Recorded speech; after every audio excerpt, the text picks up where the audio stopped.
Hello and welcome to Global Axess. My name is Fraser Nelson. I'm editor of The Spectator magazine.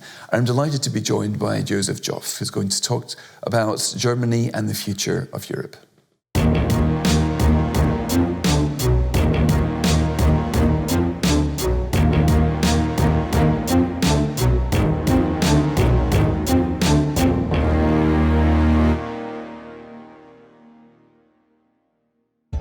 Past and Present is the title of this year's edition of Global Axess. Is it possible to draw conclusions from past events?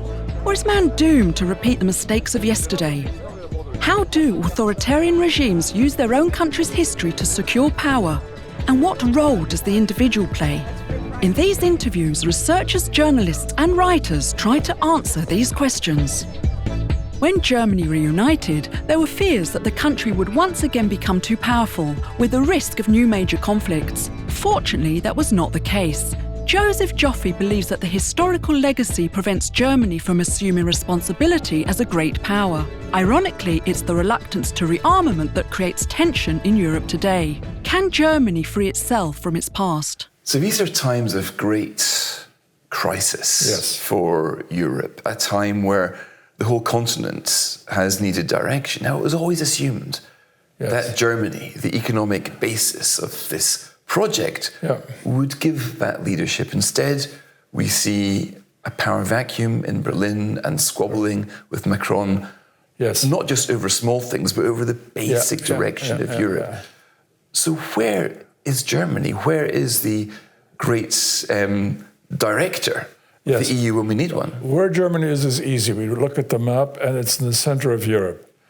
And that makes a larger point, which is that by strategic centrality and economic weight and population size, Germany is a natural born leader. And Angela Merkel, by the way, if you go back a few years, was celebrated as such. They called her, they gave her cover stories in Time and Newsweek and called her the Empress or Queen of Europe. And the point that I would now make is that this is a giant who's limping, and has a number of reasons.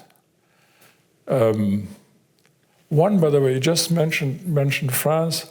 There's always been, contrary to the idea that the French and the Germans together would build Europe, there's always been an implicit rivalry between them for the leadership, and there's no point clearer than right now, where the Macron is trying to get his hands on the euro. He wants a European finance ministry, he wants a European budget, and other things that would shift money from big, rich Germany funds to what I would call the Club Med countries in the south. That's one big thing, but the two of them will not see eye to eye because the Germans had different ideas about the euro. They were going to impose German fiscal discipline and reforms on the rest so as to make them more competitive. But I think they failed. And you look at successive crises of the euro. It started with Greece, and we are now, I think Europe is now given the Greeks about 310 billion euros in bailouts, which is anathema to the Germans. We're not supposed to bail out anybody. And the next client or problem is going to be Italy, with a much bigger economy, and I think we could save Greece. I don't know how we're going to save Italy, which I think the fifth largest economy in Europe or fourth largest economy. So that's one way in which you could, one kind of manifestation of the lack of sufficient power the Germans had to, so to speak, Germanize European monetary policy or fiscal policy. So does that imply then, if the fiscal restraint has failed, that the euro itself has failed? Because the euro was, something, interest rates controlled in Germany. Is the single currency now looking like it hasn't failed in a real sense because it's still around. We're still using it. And we've been trying, all of Europe, especially the European Central Bank, is trying to prop up failing economies and pumped about 2 trillion euros worth of money into the system. So it hasn't failed because we did save Greece so far, and Italy is going to be the big test.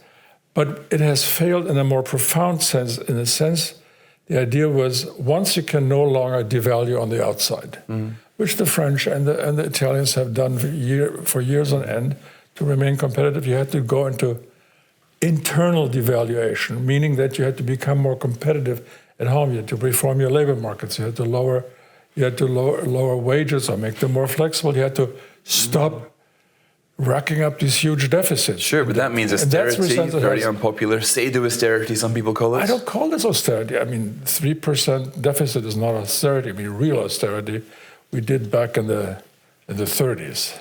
Well, many people in Greece, for example, would say that they have been subjected to quite some severe German fiscal shock therapy. They didn't like it at all. They had a referendum and basically no dice. So it seemed there that the Greeks tried to break free of this, but they failed because the German rules well, held they good. Couldn't break free in the sense of what they're going to do. They needed European money to stay afloat. And that meant they in a way won the game against the Germans in the following way. The Germans had imposed the so-called Stability Pact in the Euro. Europe is not going to bail out anybody. We're not going to assume the debts of anybody. So in that respect, the Greeks actually won the game because, as I just said, we've given them more than 300 billion euros. Tell me about public opinion in Germany over this, because we know that Germans have got sensitivities that other countries don't. Correct. We know that Germans don't like printing money because they know where that led last time. Right. But it's a double-edged sword, isn't it, for Germany? Because Germany knows, we're bailing out the Greeks. On the other hand, that means that our currency is about 20-25% cheaper than it otherwise would be, and that makes it easiest for us to sell Mercedes and BMWs to the world. I don't think that's what they planned. You're absolutely right. The euro is too expensive for Italy, and it's too cheap for Germany. If we had freely floating currencies, the German new mark or something would be a lot higher than it is. How much, by the way? People vary in their estimations. 20%? I have no idea, but at least so I think. That was not the intention that to kind of extract more export advantages. But that's what happened because the others did not go into the kind of reforms that would lower their costs and make them more competitive, and therefore appreciate their currency, so to speak, in the euro. To repeat, it went the other way around. The Germans, who kind of fought tooth and nails not to bail out anybody, did consent to successive three bailouts. But German public opinion seems to have tolerated it. Because they haven't felt it. The kind of liabilities that Germany is assuming are not happening now. I mean, they don't have to pay back any loans now, but they're not going to lose these loans. It'll happen if and when somebody serious collapses, like Italy. And the Italian banking crisis might yet come. Yes. The funny thing is, if you look at what's hurting Angela Merkel, it isn't really the bailouts.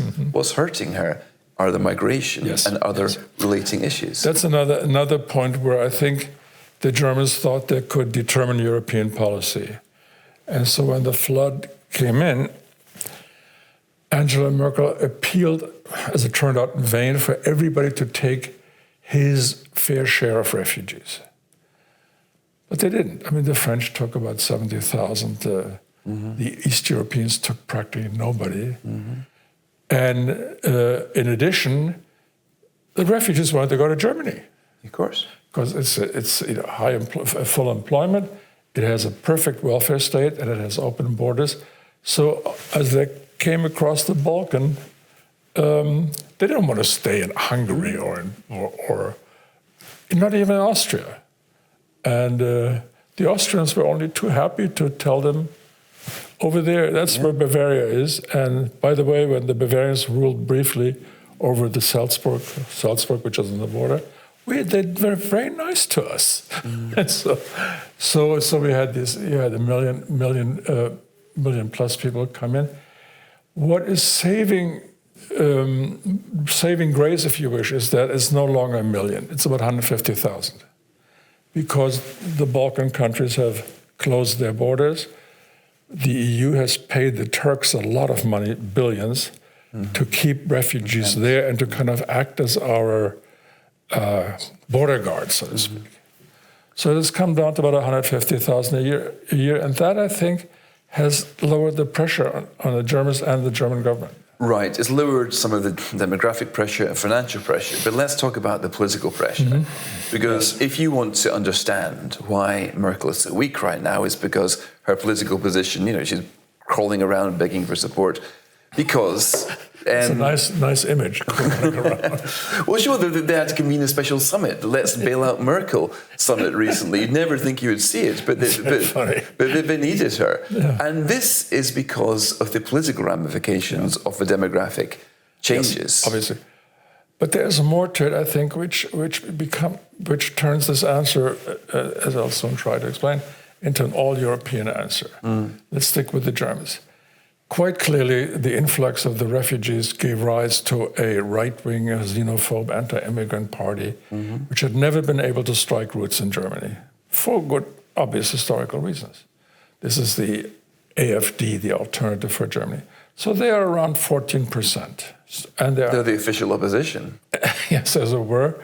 They are the official opposition. I mean, that is, by the way, to non-Germans, it is staggering not to quite. see them. There's more to the there's 3 parties. Yes, of course. They're the biggest opposition party.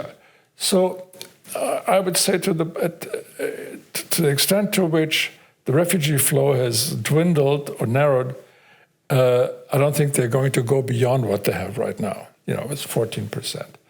But what I worry about, I worry less about the AfD. I worry about how the party systems in Europe as such are imploding. I mean, the British Tories are about to commit suicide. Well, we'll see. They're in bad strait. The French party system is unrecognizable. The Social Democrats and the Conservatives are virtually gone. In Austria, which hasn't taken that many refugees, the real strong populist, right-wing populist party was until earlier this year in government. And so you run through the large countries, and old parties are dwindling or disappearing, and the kaleidoscope is turning, and I don't know where this is going to end. So the German crisis is just part, I think, of a larger European crisis. Right. But let's go back to something that Macron said a few weeks ago, that Germany is reaching the end of a peculiar economic model that relied upon disparities in the Eurozone. In his analysis, there was a long time where Germany basically got rich out of the currency anomalies that we've spoken about, and that Germany is now running out of steam. That's why we see German growth this year very low. And to Macron, this is the source of German weakness.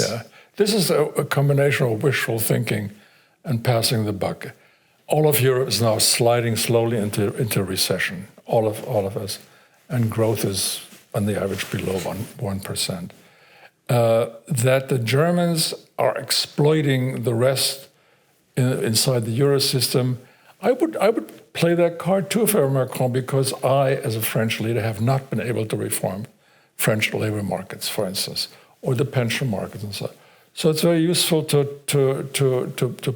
put the blame on Germany without being wanting to defend Merkel.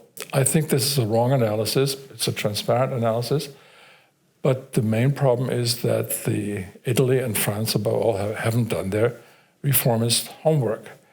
So the basic design of the Eurozone as a club of fiscal discipline that could not have larger deficits than 3%, so that is being shaken to the ground.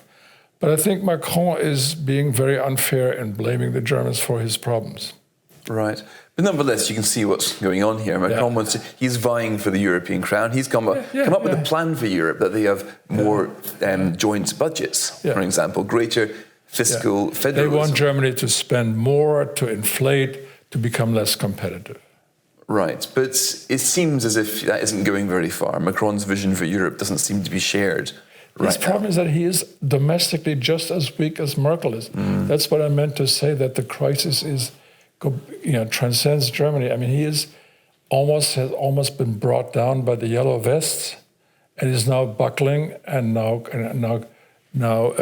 offering them concessions which will not make the French economy more competitive. So the weakness of leaders is a more general phenomenon, I think. Right. But the funny thing is that the EU structure needs leadership from somewhere. I mean, sure, if this were a Europe of nation states, we wouldn't have a problem. But as it stands, you've got, I suppose you've got a European Commission, which is becoming more assertive vis-a-vis the member states. You've got Jean-Claude Juncker and Donald Tusk, who do see themselves. Do you want to be ruled by Jean-Claude Juncker? Well, I think Britain has answered that question in the referendum. It's the other countries that have got difficult questions to answer with that. But I don't think anybody is very keen to be ruled by Jean-Claude Juncker. But still, we see tension in Europe between the European Commission and the Council of Europe. And it's the Parliament. So we see tension because the question is, who runs this show is still not answered. Until now, the question, if the answer usually was Germany. Not officially, but unofficially. I'm just not so sure whether you could point to German supremacy. I think the way Europe was run was like by endless lowest common denominator compromise, where the council, which is the seat of real power, representing governments and not bureaucrats, has hashed things out, trading deals, log rolling, what have you, and I think that's how Europe has grown. Has grown until fairly recently, but what we see now is a commission which is very ambitious, which wants to move beyond the states. Well, first of all, we're going to have a new. We will, and right now there's a massive argument as we speak between France and Germany as to who should succeed Juncker. Correct. Should it be the EBP president? Should they get in Mr. Barnier? Should it be somebody else? And we can see, but the thing is, no matter who it is, we're still going to have Martin Selmayr, this very powerful German running the European civil service. He has got a very distinct vision of Europe. And you can argue that Selmayr is now in control, that his first glove puppet was Jean-Claude Juncker, that the real seat of power was a German who sees in the Commission the ability to give Europe the leadership. The most powerful guy in Europe is none of these characters. His name is Draghi, and whatever the name of the central bank president will be, that is where the seat of power is, because the ECB has pretty much ignored, if not broken, basic laws. It has flooded the continent with liquidity. Some will say, well, thank God that we had Draghi in the seat, who famously said a few years ago, I'll do whatever it takes. And I think de facto he is the most powerful. He or whoever his successor will be is the most powerful man or woman in Europe. Right. As a power, what I'm trying to say is effective power has shifted to the European Central Bank.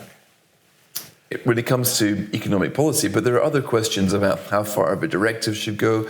About, let's take borders, for example. That's a major, in the last 3-4 years, we've seen border controls back up between Sweden and Denmark on the Øresund Bridge. I was traveling there a few months ago. I had to take out my passport to show them. Yes. So this is a live question right now.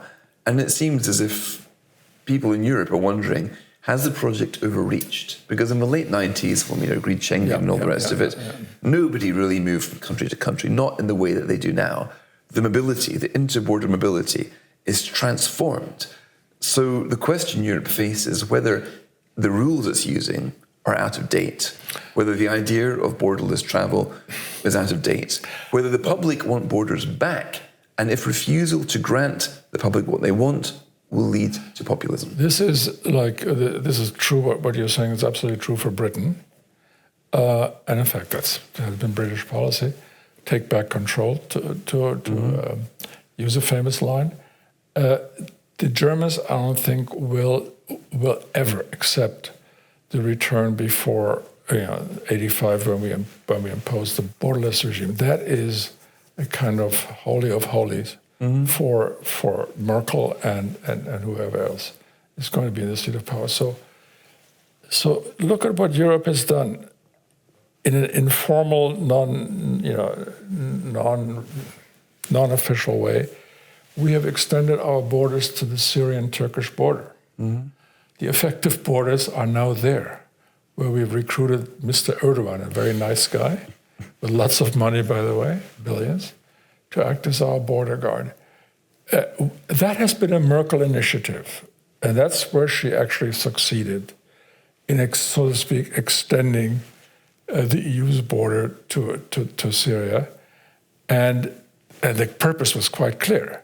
We don't want to reimpose border controls the way the Danes are doing, not in an official way, but they have effectively, I think, sealed their border in the sense that they're very harsh in their measures of controlling that border. Which has taken the Social Democrats back to power there. I mean, it's quite popular in Denmark. I mean, they're showing this is how you see off populism. Is that if you listen to what people are saying about borders. My point is that the Merkel, you're right, Merkel has agreed to put the EU borders to the peripheries here, but at the cost of destabilization in almost every member state because of the populism it's unleashed. Well, I wonder, is it really sustainable? The destabilization preceded all of that, and this was the extending the border to the outer reaches was a reaction thereof, and I think that has taken some of the pressure off on reinstating the national border controls. But you have a point. Informally, if you travel across the German-Austrian border. In Salzburg. But there are no formal border controls, but there are plenty of police looking very carefully who's sitting inside a car and waving them out. By the way, one paradoxical outcome of this may be that the crisis inflicted on Europe actually leads to making Europe stronger. Here's the example. So the EU is now thinking seriously about recruiting thousands of European border police, the so-called Frontex, to protect Europe from illegal immigration. So that may also happen. As we talk about the impending demise of the EU, we also see that some of the reactions to the crisis shift power to Europe. Sure. In this case, with a huge police force. But can you see more power being... I mean, a few years ago, Mark Rutte, the Dutch Prime Minister, he had this reform plan for Europe. And it sounded quite sensible to me that Europe should only do what only Europe should do. We're going to have more, make it easier for national parliaments to veto EU. But in other words, get the balance of power and tilt it back to the nation states. Now, this was a vision for Europe. It was just a differing vision of it. And now, of course, this... to what extent do you think it's because people expected Germany to rule? That didn't happen. So do you think the consensus is that if Germany can't, then nobody can, and it's time to go back to the way things were before, where nation states took a bit more of these decisions for themselves? When was this before? What do you think? Well, let's think before the European Commission started, because there's been, ever since from the Treaty of Rome onwards, there has been a steady shift, a federalizing shift. Power to that particular institution, the Commission. Yeah. I mean, and almost unobserved. Yes. But there is a consensus now, I think, that this overreached and it needs to be dialed back. That's a good question. When was the optimal balance of power between nation states and the Commission? But I think the common theme in all of the countries in the European Parliament elections are people saying, but that balance has gone wrong, it's time to restore it. I think it's a logical question. I mean, but your question is a logical response to crisis, and shouldn't we dial back? I don't see that. I mean, as I observe the scene, I don't see that happening. It's more some European nations trying to extract as many benefits, like the Poles or the Italians, from Europe, rather than actually hammering away at the foundations of Europeanness or what have you. The problem, there's a kind of birth defect in the European Union. It does not have a European people, a demos, as the Greeks would call it. And the European Parliament, in that respect, is a silly construction. Who are these people representing? Are they representing me, or the French, or the Italians? Whom are we voting for? Yes, in Germany we're voting for German candidates, but to whom are they beholden, and whom do they represent? Are they part of a European social democratic party or a Christian democratic party? I think it would have made a lot more sense to have instead of the parliament, a kind of European Senate like in America, with popular representation of the states.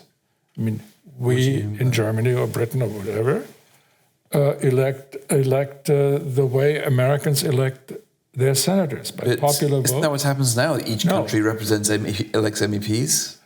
They do, but they don't represent their countries. They if you look closer, they're all trying to gel into European blocks of social democrats or Christian democrats. Or EPP. I think there will be more intimacy, so to speak, between the electorate and their rulers if we elected each country our representatives, like the American, like Michigan or Massachusetts elects senators who represent the state in the Senate. Mm. It would create a kind of closeness or identification which we don't have. I don't even know who my European representative is. Mm. And I don't even know what they're doing there. So is that then why I think that the idea of Germany running Europe has failed, because no country was ever going to run Europe, no single force could run a continent as wonderfully diverse as ours? Yes. But it's becoming less diverse. With the Brits out, it'll be more like a French construction than a German construction, meaning less free market, less decentralized. And I think the problem may well be that the French and their allies in Southern Europe will consistently outvote the Germans, which was not that easy while the Brits were still in. Mm-hmm. So that balance of power may be shifting in a serious way, I think, and that's why the Germans were so keen to keep the Brits in. Right. As opposed to the French, who were not keen to keep the Brits in. Yes, but the Germans weren't so keen that they were able to give David Cameron the concession he needed to win the referendum. So we can argue endlessly about it. I wrote a piece in the FT and said, Cameron did very well. He got four major points. And that's what I thought. I thought he did well, and he came back from Brussels. And then he committed the ultimate folly of going to referendum where he thought, as I did, by the way, that the Remainers would win. Don't trust public opinion polls. Don't predict elections. I've stopped that in my business. No, but to repeat, I thought he did well, and I think Britain could have lived quite nicely with those exceptions about, foreign workers and social security payments to them. I'm a great admirer of all things British, but I think I don't understand them anymore. Josef Joffe, thank you very much indeed. Okay.